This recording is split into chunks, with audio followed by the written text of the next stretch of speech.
ఏంటి సావిత్రి, త్వరలో నాన్నని కలుస్తావంటున్నారేంటి? అదేం లేదులే, నిన్నక్కడే ఉండమన్నాను కదా, ఎందుకు వచ్చావు? ఏం మాట్లాడుతున్నావా అని. 6 సంవత్సరాలుగా నా బిడ్డ కోసం నేను పిచ్చివాళ్లా తిరుగుతున్నాను సార్. ఇన్నాళ్ళకి నా బిడ్డ ఇక్కడే ఎక్కడో ఉంది అన్న చిన్న ఆధారం దొరికింది సార్. వాడిని పట్టుకుంటే నా బిడ్డ నాకు దొరుకుతుంది. ఎలా అయినా వాడిని పట్టుకోండి సార్. వాణ్ణి పట్టుకోవాలంటే ఎవరు ఏంటని తెలిస్తేనే కదా. ఏంటమ్మా అది? ఆ బైరా ఏం చెప్పాడు, ఇది ఏమెందో ప్రతిదానికి ఇలా ఆరా తీస్తావేంటి?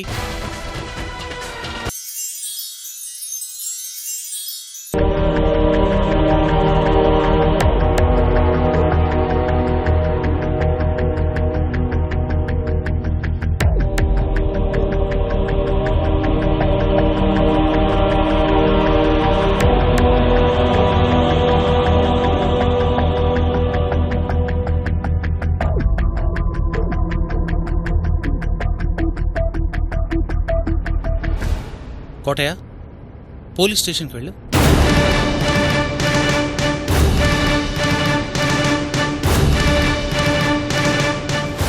పోలీస్ స్టేషన్కా? ఎందుకయ్యా? ఏదో ఎంక్వైరీ ఉందని ఎస్ఐ ఫోన్ చేశాడు, వెళ్ళి వివరాలు తెలుసుకుందాం.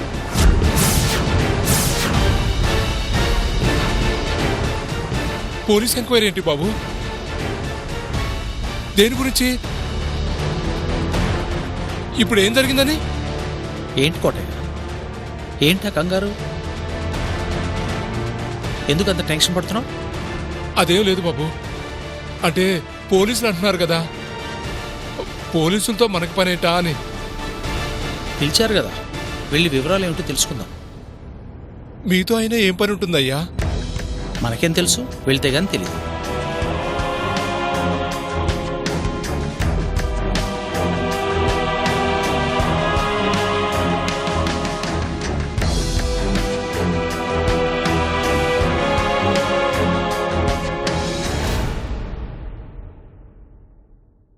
సార్, ఇది రౌడీ గ్యాంగ్ మెంబర్స్ మొత్తం list sir.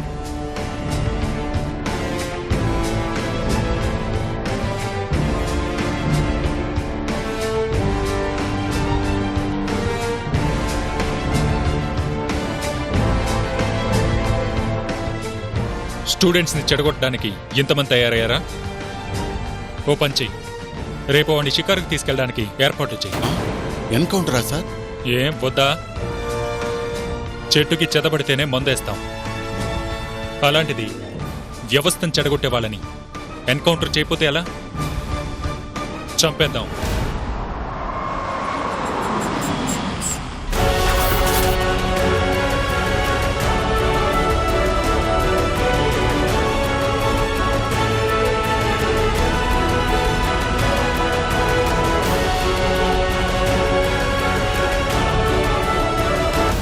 Good morning inspector. Good morning. I am Rajasekhar. కూర్చోండి. నువ్వు వెళ్ళా పని చూడు. Okay sir. రమ్మన్నారు, ఏ విషయం గురించి? Small enquiry. 6 years బ్యాక్ ఒక పాప మీకు గుళ్ళో దొరికింది కదా, దాని గురించి. ఆ అమ్మాయి వాళ్ళ ఫాదర్ కంప్లైంట్ ఇచ్చారు. ఆ విషయం గురించే మాట్లాడదామని రమ్మన్నాను.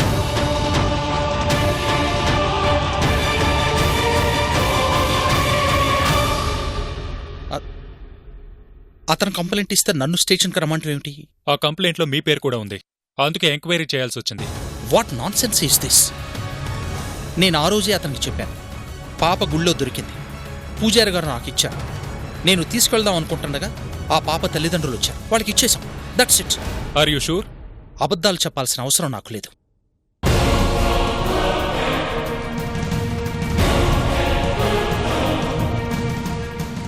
ఏమిటిది? మీరు ఆ రోజు మా ఇంటికి వచ్చారు, అన్ని వివరాలు ఆ రోజే చెప్పాను. ఈ కంప్లైంట్ ఏమిటి? నా మీద కంప్లైంట్ ఇవ్వాల్సిన అవసరమే వచ్చింది.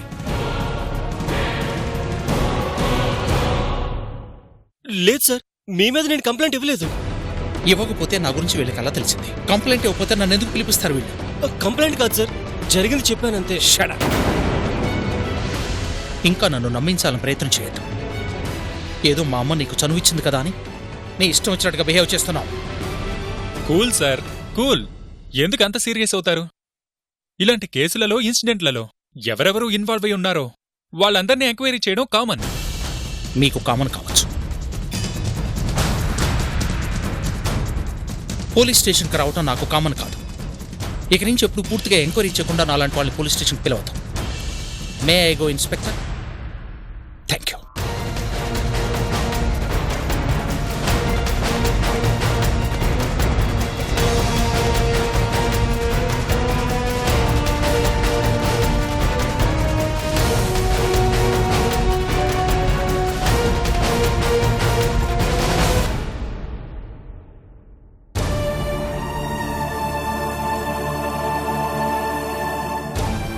వాళ్ళది చాలా మంచి కుటుంబం. ఆయన ఎందుకు పిలిచారు ఇన్స్పెక్టర్? నమ్మటం మీ అలవాటు, అనుమానించడం మా డ్యూటీ.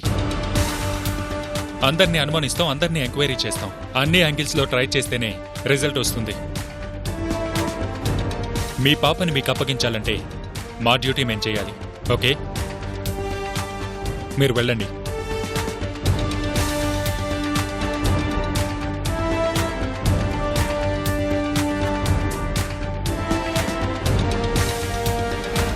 రాముడు, ఆ వ్యక్తి ఈ వ్యక్తి మీద అంతగా సీరియస్ అవ్వాల్సిన అవసరం ఏముంది? Something wrong. ఇది కొంచెం ఆలోచించాల్సిన విషయమే. అన్నట్టు రేపు వాణ్ణి షికారుకి తీసుకెళ్లాలనుకున్నాం కదా, గుర్తుందా? సీరియసా సార్? జోక్స్ అంటే నాకు నచ్చదు. సో నేనెప్పుడు జోక్ చేయను. ఆ ఏర్పాటులో ఉండు. అలాగే సార్.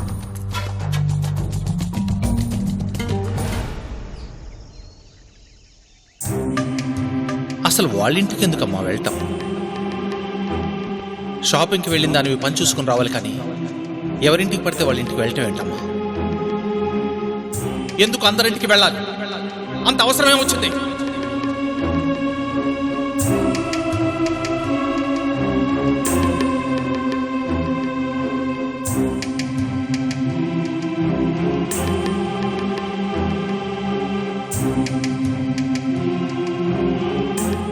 అత్తయ్య,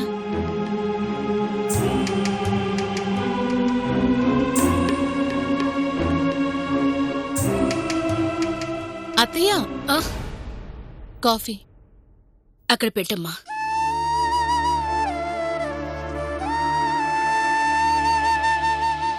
ఏంటత్తయ్య అంత పరధ్యానంగా ఉన్నారు? ఏం లేదు మాధురి, రాజశేఖర్ గురించి ఆలోచిస్తున్నాను.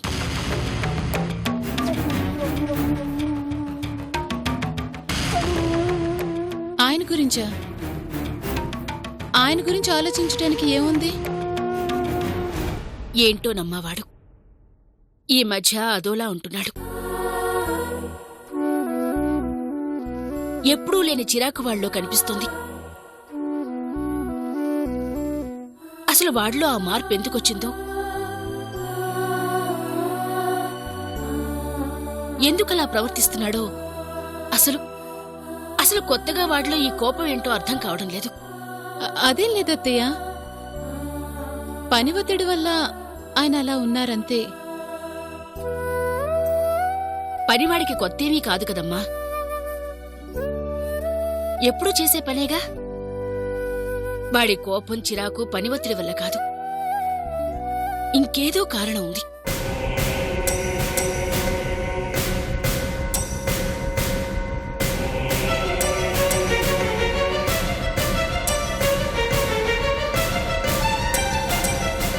ఏమండి, కాఫీ తీసుకురమ్మంటారా? వద్దు. పిల్లలు వచ్చారా? బయట ఆడుకుంటున్నారండి. ఆడుకోటు.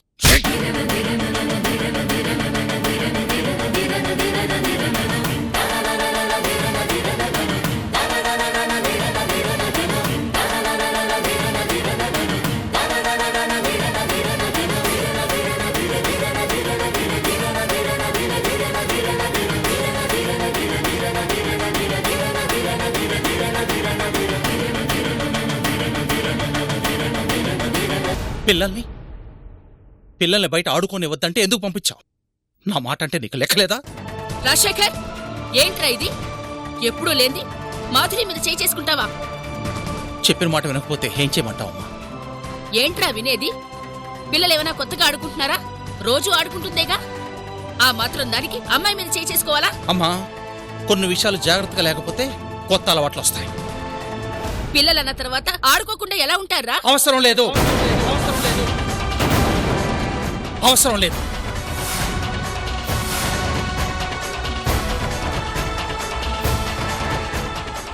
ఆడుకోవాలంటే ఇంట్లో ఆడుకోనివ్వండి, అంతేకాని బయట ఆడుకోవటానికి వీల్లేదు, వీల్లేదు.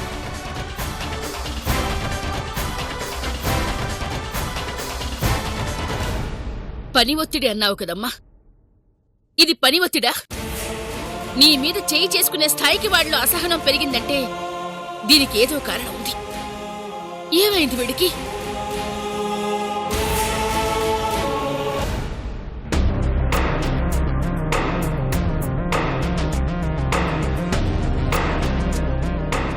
సేటును తీసుకొచ్చాను సార్. నమస్తే జీ.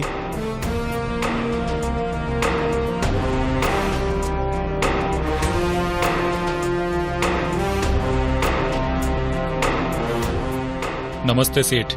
సీసీ ఫుటేజ్ తెచ్చారా? తెచ్చాను సాబ్.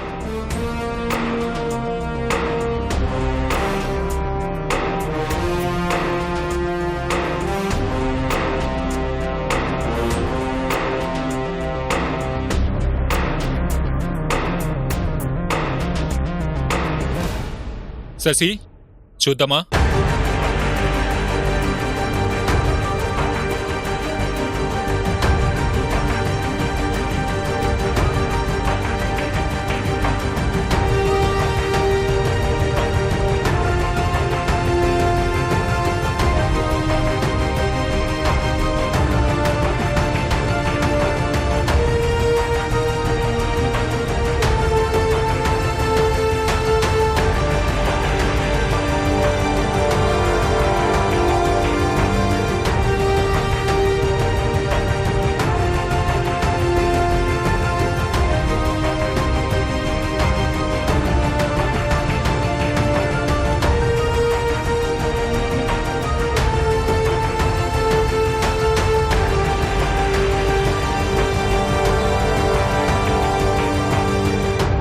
సార్ వాడు పెద్ద క్రిమినల్ సార్, ఈ మధ్యనే కనిపించటం లేదు.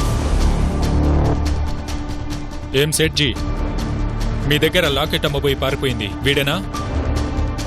అవును సార్. సరే, వాడి సంగతి నేను చూసుకుంటాను, మీరు వెళ్ళండి సేట్జీ. రామ్ రామ్జీ. సార్ వాడు పెద్ద కక్కుర్తిగాడు సార్, వెంటనే దొరుకుతాడు. బాగా పరిచయం ఉన్నట్టుంది. చచా అదేం లేదు సార్, 2-3 కేసుల్లో వాడిని చూశాను. అయితే నీకు వాడి పాత పరిచయమే అన్నమాట. అర్జెంటుగా వాడిని పట్టుకోవాలి. ఏంటి సార్ ఈ కేసులో మీరు ఇంత ఇంట్రెస్ట్ చూపిస్తున్నారు? బిడ్డని చూడాలన్న బాధ అతని కళ్ళల్లో కనిపిస్తుంది. ఆ బాధను తీర్చాలని నాకు అనిపిస్తుంది.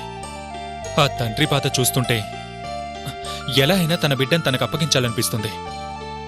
నాకు తనెక్కడో కనెక్ట్ అయ్యాడయా, అందుకే ఇంత ఇంట్రెస్ట్. పద పంచుద్దాం. Okay sir.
అమ్మా సావిత్రి.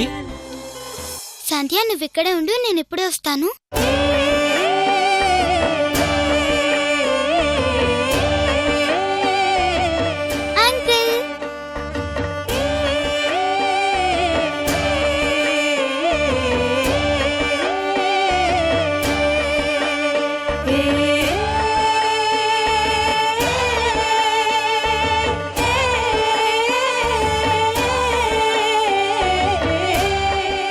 ఏమ్మా బావున్నావా? బాగున్నాను అంకుల్. మీరు బాగున్నారా? బావున్నానమ్మా. మా స్కూల్ దగ్గరకు వచ్చారేంటి అంకుల్? పని మీద ఇటుగా వెళ్తుంటే నువ్వు చదువుకునేది ఇక్కడే కదా అని గుర్తొచ్చి నీకోసమే ఆగానమ్మా. నా కోసం ఆగారా? ఎందుకు అంకుల్? నిన్ను చూడాలనిపించిందమ్మా.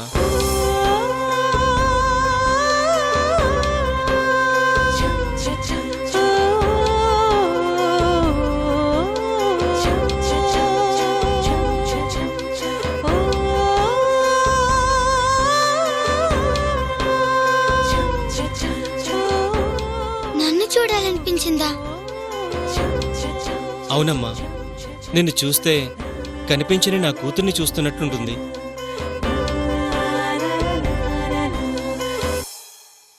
నా కూతుర్ని చూసుకునే అవకాశం లేక నిన్ను చూసుకుని సంతోషపడుతున్నానమ్మా.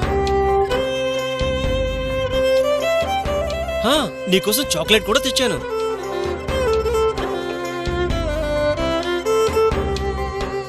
ఇదిగోమ్మా. Thank you uncle.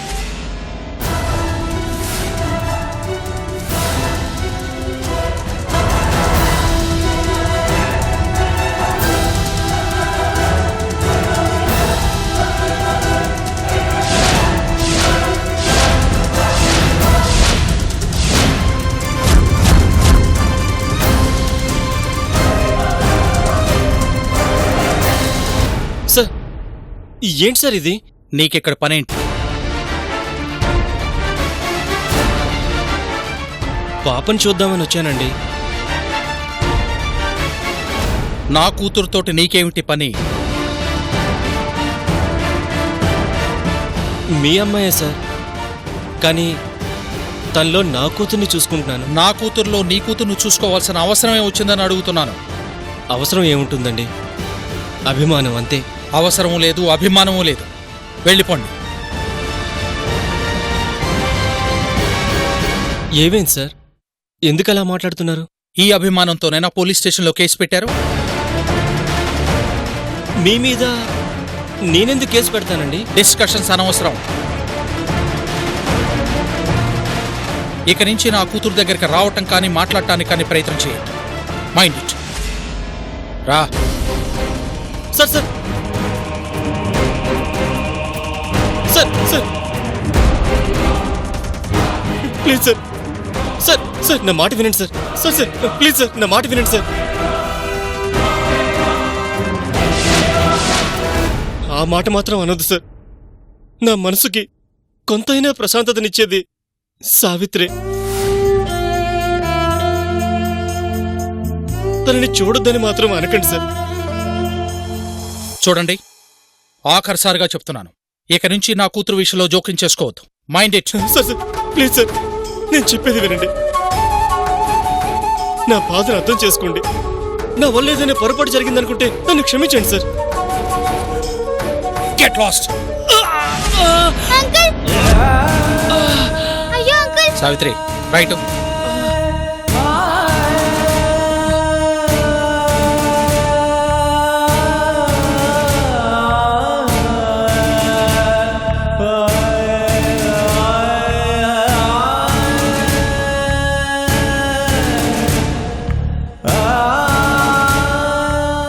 సంధ్య, ఏమిటే చూస్తావు? కరెక్ట్. సావిత్రి, కారకండే.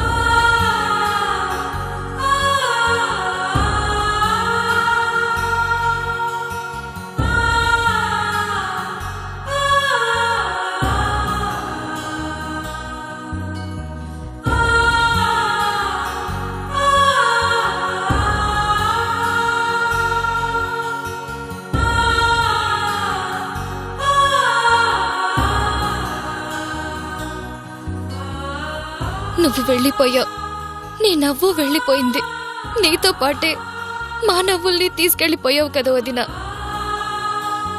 నువ్వు లేక నీ జ్ఞాపకంగా మిగిలిన పాప కనిపించక 6 సంవత్సరాలుగా అల్లాడిపోతున్నావు. కానీ ఇంత బాధలో కూడా చిన్న సంతోషం ఏంటంటే సావిత్రి ఎక్కడో ఉంది అని తెలిసింది.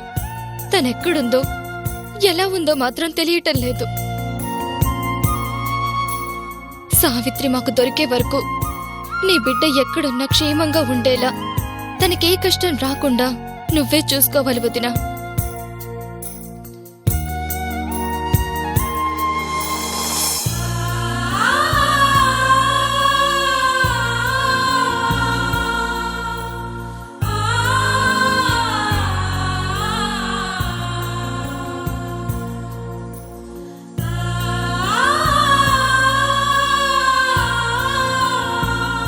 అన్నయ్య, అన్నయ్య, ఏమైందన్నయ్య? ఈ గాయం ఏంటి? ముందు నువ్వు కూర్చో, ఇప్పుడు వస్తాను.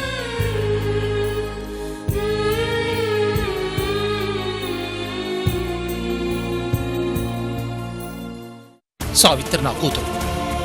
సావిత్రిని ఎలా చూసుకోవాలో, ఎంత ప్రేమగా చూసుకోవాలో నాకు తెలుసు. సావిత్రి విషయంలో ఎవరి ప్రమేయాన్ని నేను సహించను.